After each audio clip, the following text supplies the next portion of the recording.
अनुपमा जैसे ही अस्पताल पहुंची, कमरे में चल रही डॉक्टर आनंद और पति मनोहर का वार्तालाप सुनकर उसके कदम ठिठक गए। डॉक्टर आनंद मनोहर जी से कह रहे थे, तुम मेरी बात से सहमत हो या नहीं, ये मैं नहीं जानता, पर मेरे विचार से तुम्हें भाभी को सब कुछ सच सच बता देना चाहिए। आखिर कब तक छिपाओगे भाभी से? मनोहर जी ने बहुत उदास होकर कहा, कोई बताने लायक बात हो तो बताऊं भी, उस बेचारी को एक दिन तो पता चलना ही है अनुपमा को, तब तक तो उसे चिंता से मुक्त होकर जी लेने दो। तभी मनोहर का स्वर अनुपमा के कानों से टकराया और वो शीघ्र ही सकते में आ गई, मानो एकाएक किसी ने उसके कानों में गरम शीशा उड़ेल दिया हो। उन्होंने तेजी से उस कक्ष का द्वार खोला और तूफान की गति से कमरे में प्रवेश किया। क्या हुआ है आपको? अनुपमा ने हाँफते हुए पूछा। उन्हें अचानक अपने सामने पाकर एक क्षण को तो मनोहर का मुंह आश्चर्य से खुला रह गया था, पर बहुत ही जल्द उन्होंने अपने आप को संभाल लिया था। अरे अनुपमा, क्या हुआ? बहुत बदहवास सी लग रही हो। क्या घर से भागी चली आ रही हो? मनोहर जी ने मुस्कुराकर तनाव को कम करने की कोशिश की, मगर अनुपमा की भाव-भंगिमा में कोई अंतर नहीं आया। ये मेरे प्रश्न का तो कोई उत्तर नहीं हुआ। आखिर क्या हुआ है आपको? अनुपमा ने अपना प्रश्न दोहराया। वही तो मैं डॉक्टर से पूछ रहा हूँ कि आखिर मुझे हुआ क्या है, जो मुझे यहाँ रोक रखा है। तुम नहीं जानती आजकल के इन डॉक्टरों को। आपको जुकाम हुआ नहीं कि अतिथि सत्कार के मूड में आ जाते हैं। वैसे तुम्हें किसने बताया कि मैं इस अस्पताल में हूँ? मनोहर जी ने धारा प्रवाह में बोले ही जा रहे थे। आपके ऑफिस फ़ोन किया था। आपकी सेक्रेटरी ने बताया कि आप ऑफिस में ही बेहोश हो गए थे। उसी ने यहाँ का पता भी दिया। ऑफिस फ़ोन किया था, क्यों? कोई खास बात थी क्या? मनोहर जी ने प्रश्न किया। खास बात ही तो थी। रिया का फ़ोन आया था। मेडिकल कॉलेजों की सामूहिक प्रतियोगिता का परिणाम आ गया है। उसमें रिया को बहुत ही अच्छा स्थान हासिल हुआ है। मैंने उन सबको खाने पर बुला लिया। सोचा सब मिलजुल कर खुशी मनाएंगे, पर कुछ विशेष खरीदारी करते हुए घर लौटने के लिए आपको ऑफिस फ़ोन किया तो ये मनहूस समाचार मिला। अनुपमा की आंखें नम हो उठी। देखा डॉक्टर, तुमने तो हमारी अनुपमा को रुला ही दिया। अब तो मैं किसी एक की नहीं सुनूंगा। अब तो तुम्हें मुझे घर जाने की अनुमति देनी ही होगी। मनोहर जी का चेहरा चमक उठा। ये तो सचमुच अच्छी खबर सुनाई है भाभी ने। मैं तो खुद आपकी इस खुशी में शामिल होना चाहता हूँ, पर क्या करूँ, हमें तो कोई पूछता ही नहीं है। डॉक्टर आनंद मुस्कुराकर बोले। अरे कोई बात नहीं डॉक्टर आनंद, अब बुलाए लेते हैं आपको। आप हमारे साथ ही चलोगे। घर की ही बात है, इसमें इतनी औपचारिकता दिखाने की क्या जरूरत है? मनोहर जी ने चटपट निमंत्रण दे डाला था। लेकिन आपकी तबीयत? अनुपमा ने डॉक्टर आनंद से पूछा। आनंद भैया, इन्हें क्या हुआ है? अनुपमा घूम फिर कर पुनः उसी विषय पर आ गई। अरे अनुपमा, तुम मुझसे क्या पूछ रही हो? मैं ही बता देता हूँ तुमको। मुझे कुछ नहीं हुआ, बस जरा सी कमजोरी है।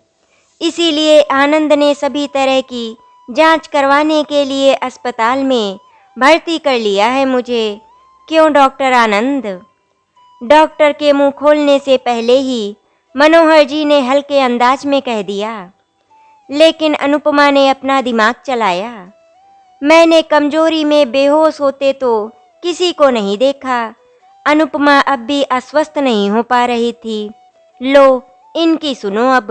मनोहर जी ने नाटकीय अंदाज में डॉक्टर आनंद की ओर इशारा करते हुए कहा। अमेरिका के पूर्व राष्ट्रपति अपने कार्यकाल के दौरान जापान की यात्रा पर गए थे। वो तो ठीक उस समय अपने होश खो बैठे थे जब उनके स्वागत में भोज का आयोजन किया गया था। फिर मैं तो बेहद साधारण सा इंसान हूँ। मेरे बेहोश होने पर तुम्हें आपत्ति क्यों? क्यों डॉक्टर? कहते हुए मनोहर जी ने ठहाका लगाया। हाँ, ठीक तो है। बेहोश होना और फिर होश में आना तो हमारा राष्ट्रीय खेल होना चाहिए। डॉक्टर आनंद ने उनकी हाँ में हाँ मिलाई। आप नहीं जानते डॉक्टर भैया कि आपने मेरे सीने से कितना बड़ा बोझ उतार दिया। मुझे तो इतनी चिंता हो गई थी कि किसी काम में मन ही नहीं लग रहा था। इसीलिए सब कुछ छोड़कर यहाँ दौड़ी चली आई। अब तो मैं साथ ले जा सकती हूँ ना आपके मरीज को। अनुपमा ने लंबी सांस ली। नहीं, अभी नहीं। बड़ी कठिनाई से तो पकड़ में आए हैं आपके पति। हम तो सभी तरह की जांच करवाकर स्वयं को संतुष्ट व आश्वस्त करना चाहते हैं। ठीक ही तो है, हम दोनों साथ ही पहुंच जाएंगे। तुम चलो अनुपमा, अतिथियों के स्वागत सत्कार का विशेष प्रबंध भी तो करना है। अच्छा, तो मैं चलती हूँ, अपना ख्याल रखिएगा। सच कहती हूँ डॉक्टर भैया, अपने स्वास्थ्य की तो इन्हें जरा सी भी चिंता नहीं है। आप दोनों समय से पहुँच जाइएगा। ऐसा ना हो कि मेहमान आ जाएं और हम आपकी राह देखते रहें। अनुपमा चलने का उपक्रम करती हुई बोली। अब अनुपमा के जाते ही डॉक्टर आनंद के मुंह से निकला। कुछ क्षण तक दोनों खामोश रहे। फिर मनोहर जी बोले, तुमने तो उन आकर्षक आंखों के सपनों की उमंग देखी थी आनंद। तुम ही कहो, कैसे उस सपनों के घरौंदे को तहस नहस कर दूं। मनोहर जी का उत्तर सुनकर डॉक्टर आनंद चुप रह गए। फिर कुछ सोचकर बोले, देर सवेर तो उन्हें बताना ही पड़ेगा। जरा सोचो, इस भयंकर बीमारी की बात उन्हें किसी और से पता चली तब क्या होगा। वैसे भी उन्हें बता देना ही उचित होगा। कम से कम वो स्वयं को संभाल तो लेंगी। ये मत भूलो कि उनके सामने जीवन की सबसे बड़ी परीक्षा की घड़ी आई है। शायद तुम ठीक कहते हो। वैसे भी तुमने तो मुझे लगभग 2 साल का समय दिया था और अब तो 3 साल पूरे होने जा रहे हैं।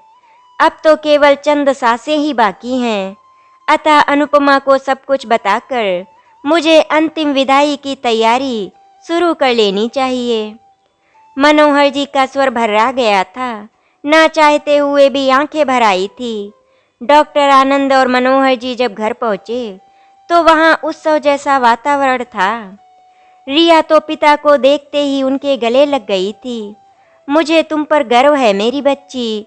मनोहर जी की आंखों में खुशी के आंसू थे। आपको अपनी बेटी पर गर्व है तो हमें अपनी पुत्र वधू पर, रिया के ससुर ने कहा। दोनों परिवारों का उल्लास देखते ही बनता था। हंसते गाते नाचते कब आधी रात बीत गई किसी को पता ही नहीं चला। अब मनोहर जी बेहद कमजोरी का अनुभव कर रहे थे। अतः चुपचाप एक कोने में कुर्सी पर बैठे अपने जीवन के उन अमूल्य क्षणों का आनंद ले रहे थे।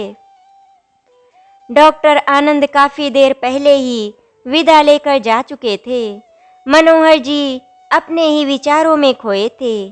क्या बात है पापा, बहुत थके हुए लग रहे हैं। तभी अपने बेटे कार्तिक का स्वर सुनकर चौंक पड़े। ठीक हूँ बेटे, आजकल तो तुम्हारी सूरत देखने को तरस जाता हूँ मैं। बहुत नाराज हो क्या मुझसे पापा? मनोहर जी ने बहुत थके हुए स्वर में पूछा। नहीं पापा, ऐसा कुछ नहीं है। नई नौकरी है, बहुत व्यस्त रहता हूँ, इसीलिए शायद आपको ऐसा आभास हुआ होगा। मैं समझता हूँ बेटे, हम तो चेहरा देखकर मन की बात भांप लेते हैं, पर मेरी दुविधा तुम नहीं समझ सकोगे और ना ही मैं तुम्हें समझा सकूंगा। बचपन से ही तुम्हारी उच्च शिक्षा के लिए तुम्हें विदेश भेजने की इच्छा थी, पर कुछ नहीं हो सका। सारे सपने टूट गए। मनोहर जी अपनी ही रौ में बहे जा रहे थे। पापा, मैं सब समझता हूँ। क्या मैं नहीं जानता कि रिया के विवाह में आपको कितना खर्च करना पड़ा था? रही विदेश जाकर पढ़ाई करने की बात, तो मैं अपनी इच्छा बाद में भी पूरी कर सकता हूँ। रिया ने पिता को आश्वस्त करना चाहा। पिता पुत्र के वार्तालाप के बीच ही रिया, उसके पति तथा अन्य परिजनों ने विदा ली। अनुपमा रिया उन्हें दरवाजे तक छोड़ने गए। मनोहर जी को लगा कि अतिथियों को छोड़ने उन्हें भी दरवाजे तक जाना चाहिए, लिहाजा वो धीरे धीरे उठे मगर स्वयं को संभाल ना सके और वहीं पर गिर गए। उधर रिया और उसका परिवार जा चुका था। उन्हें छोड़कर अंदर आते हुए अनुपमा और कार्तिक ने मनोहर जी के कराहने का स्वर सुना तो लपक कर अंदर पहुंचे। क्या हुआ पापा? कार्तिक और अनुपमा उन्हें झिंझोड़ रहे थे, पर मनोहर जी को तो होश ही नहीं था। कार्तिक, जल्दी डॉक्टर आनंद के यहाँ फोन करो, अनुपमा रुआसे स्वर में बोली। कार्तिक ने डॉक्टर को पूरी स्थिति की जानकारी दी तो उन्होंने तुरंत उसे कहा, मनोहर जी के साथ अस्पताल पहुंचने को कहा। बदहवास माँ बेटे मनोहर जी को अस्पताल लेकर पहुंचे। क्या हुआ डॉक्टर भैया? आपने तो कहा था इन्हें घर ले जा सकते हैं, कोई विशेष बात नहीं है, अनुपमा ने कातर स्वर में पूछा। मैं तो शुरू से ही यही चाहता था कि इसके बारे में आप लोगों को सच बता दूं, पर इन्होंने, मनोहर जी ने नहीं चाहा था कि उनके परिवार को मैं ऐसा दुख पहुंचाऊं, इसीलिए मैं अब तक चुप रहा। पर अब क्या? कार्तिक ने प्रश्न किया। कार्तिक बेटा, तुम्हारे पिता कुछ ही दिनों के मेहमान हैं। डॉक्टर आनंद का स्वर बेहद सपाट और गंभीर था। क्या कह रहे हो भैया? शुभ शुभ बोलो। हाँ भाभी, कब तक वास्तविकता से मुंह छिपाओगी? पर एक बात बता दूं, बहुत साहसी है मेरा मित्र। सारी घुटन, दुख और अकेलेपन से वो अकेले ही जूझता रहा, पर अपने परिवार का भविष्य सुरक्षित करने में जी जान से जुटा रहा। उन्हें क्या हुआ है डॉक्टर अंकल? बेंच पर अपना मुंह छिपाए बैठी अनुपमा सुबकती हुई माँ को संभालते हुए कार्तिक ने पूछा। डॉक्टर आनंद ने कार्तिक को बताया, बेटा तुम्हारे पिता को रक्त कैंसर हुआ है। क्या? हाँ, और ये बात तुम्हारे पिता लगभग 3 साल से जानते थे। ये तो उनका अंतिम पड़ाव है। ये सुनकर तो अनुपमा हक्की बक्की रह गई। पिछले 1.5 साल के दौरान मनोहर जी ने सचमुच कुछ ऐसे कार्य किए थे जो शायद साधारण परिस्थितियों में वे नहीं करते। कैसे वो इन संकेतों को नहीं समझ पाई थी? पिछले कुछ दिनों की घटनाएं उनकी आंखों के आगे चलचित्र की तरह तैर रही थी। बैठो ना थोड़ी देर, कहाँ भागी जा रही हो? एक दिन अपनी पत्नी को काम में व्यस्त रसोई की ओर जाते देखकर मनोहर जी बोले, क्या करूं, गैस पर सब्जी रखी है, जल जाएगी। फिर कार्तिक आता होगा, उसके लिए नाश्ता भी तो बनाना है। अनुपमा हैरान परेशान स्वर में बोली, कभी कभार थोड़ा समय हमारे लिए भी निकाल लिया करो। मनोहर जी ने कुछ ऐसे अंदाज में कहा कि अनुपमा उन्हें अपलक ताकती रह गई थी। जबान से एक बोल भी नहीं फूटा था। बात क्या है? मेरे लिए तो कभी समय ही नहीं रहा आपके पास, फिर आज इस तरह पास बैठने का आग्रह। कुछ क्षणों की चुप्पी के बाद उनकी जबान से कुछ शब्द फूटे थे। अरे कुछ नहीं, तुम तो यूं ही बाल की खाल निकालने लगती हो। जाओ गैस बंद करके आओ, कुछ जरूरी बात करनी है। मनोहर जी मुस्कुराए। ठीक है, अभी 2 मिनट में आई, कहती हुई अनुपमा फुर्ती से गई और गैस बंद करके उनके पास आ बैठी। इस शुक्रवार को कुछ मेहमान आने वाले हैं। मैं चाहता हूँ उनके स्वागत सत्कार में कोई कमी ना रह जाए। अनुपमा के बैठते ही मनोहर जी बोले, ऐसे कौन से मेहमान हैं जिनके बारे में मुझे पता नहीं है? अनुपमा के स्वर में आश्चर्य झलक रहा था। अपनी रिया को देखने कुछ लोग आ रहे हैं। घर वर दोनों ही बहुत अच्छे हैं। क्या कह रहे हैं आप? रिया को देखने? आप तो अच्छी तरह जानते हैं कि रिया कभी तैयार नहीं होगी। आपको तो पता है कि वो डॉक्टर बनना चाहती है। वो बचपन से यही सपना देखती आई है। अब एकाएक मैं कैसे कह दूं कि पढ़ाई लिखाई को तिलांजलि देकर घर गृहस्थी में मन रमाओ। अनुपमा का स्वर ना चाहते हुए भी रूखा हो आया। मुझे तो लगता है रिया से ज्यादा तुम इस विवाह के विरुद्ध हो। रिया विरोध भी करे तो उसे तुम्हें समझाना होगा। ऐसा अच्छा वर और घर भला रोज मिलता है क्या? पढ़ाई ही करनी है ना, उसे तो विवाह के बाद कर लेगी। पिता पुत्र दोनों ही डॉक्टर हैं और उन्होंने मुझे आश्वासन दिया है कि यदि रिया पढ़ना चाहेगी तो वो उसे रोकेंगे नहीं। मनोहर जी ने अनुपमा को समझाना चाहा। उनके कहने से क्या होता है, हमें भी तो अपनी बेटी का भला बुरा सोचकर ही आगे कदम उठाना चाहिए। विवाह से पहले तो सब ऐसा ही कहते हैं, पर बाद में सबके तेवर बदल जाते हैं। फिर विवाह के बाद उसके कंधों पर गृहस्थी का भार आ जाएगा। ऐसे में वो बेचारी क्या पढ़ाई कर पाएगी? अनुपमा के स्वर में नाराजगी साफ झलक रही थी। रिया नाराज होगी ये तो मैं जानता था, पर तुमसे इतने विरोध की आशा नहीं की थी। क्या मुझ पर विश्वास नहीं रहा तुम्हें? मनोहर जी ने धीरे से मगर दृढ़ स्वर में बोले थे। मैंने ऐसा कब कहा? और आप पर विश्वास न होने का तो प्रश्न ही नहीं उठता। अनुपमा का गला भर आया था, तो मेरी बात मान लो और रिया को उस विवाह के लिए मनाने का काम भी तुम्हारा है।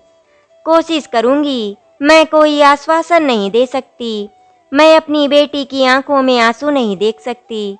नाराज अनुपमा उठी और रसोई की ओर चली गई।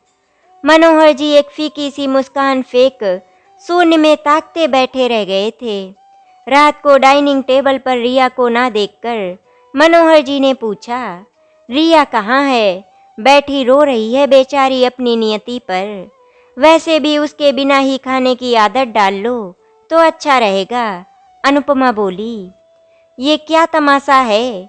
कार्तिक जाओ, अपने पुत्र को आदेश दिया मनोहर जी ने। फिर वो अनुपमा से मुखातिब हुए।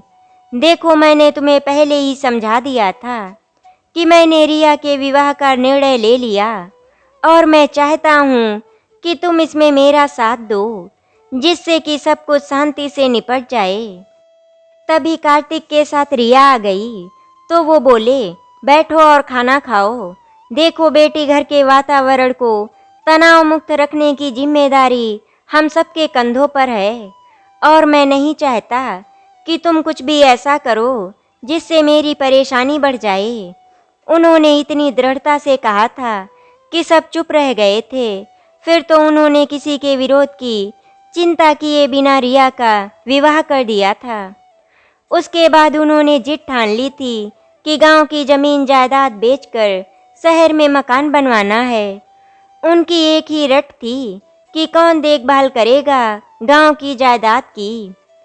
अनुपमा ने भरसक विरोध किया था, फिर भी मनोहर जी नहीं माने थे, मगर आज उन्हें अपने पर पछतावा हो रहा था। मनोहर जी ने समय पर प्रबंध न किया होता तो परिवार के पास सिर छिपाने के लिए छत भी ना होती। और फिर कार्तिक का विदेश में उच्च शिक्षा का विरोध करते हुए उन्होंने सारे परिवार की नाराजगी झेली थी। कार्तिक ने तो उनसे बोलना तक बंद कर दिया था। अनुपमा ने भी तो पति को पत्थर दिल बताकर मुंह मोड़ लिया था। अनुपमा बेटे को गले लगाकर बिलख रही थी, पर आज मुझे समझ आ रहा था कि वो तेरे विदेश जाने के इतने विरुद्ध क्यों थे। कुछ मत कहो माँ, मैं तो स्वयं पर शर्मिंदा हूँ। समझ नहीं आ रहा इस पितृ ऋण को मैं कैसे उतारूंगा। कार्तिक का चेहरा आंसुओं से भीग गया। मनोहर जी को होश आ गया है, आप लोगों को बुला रहे हैं। तभी डॉक्टर आनंद ने आकर बताया, अरे तुम लोग रो रहे हो, देखो मैंने भरपूर जीवन जिया है। फिर मैं तो खुशहाल हूँ कि मुझे इतना समय तो मिला जो मैं तुम लोगों के लिए जरूरी प्रबंध कर सका। रिया के लिए मैं बहुत खुश हूँ। डॉक्टर बनने का उसका सपना अब केवल सपना ही नहीं रहेगा। हाँ कार्तिक, तुम्हारा मैं अपराधी जरूर हूँ, मगर देखो बेटे, तुम्हारी इच्छा पूरी करने के लिए सारे परिवार का भविष्य दांव पर लगाना पड़ता और वो खतरा मैं उठाना नहीं चाहता था। सच कहूँ तो मैं थोड़ा स्वार्थी हो गया था। मैं नहीं चाहता था कि मेरे बाद तुम्हारी माँ अकेली रह जाए। मनोहर जी का स्वर इतना धीमा था मानो कहीं दूर से आ रहा हो। पापा, मुझे और शर्मिंदा मत कीजिए।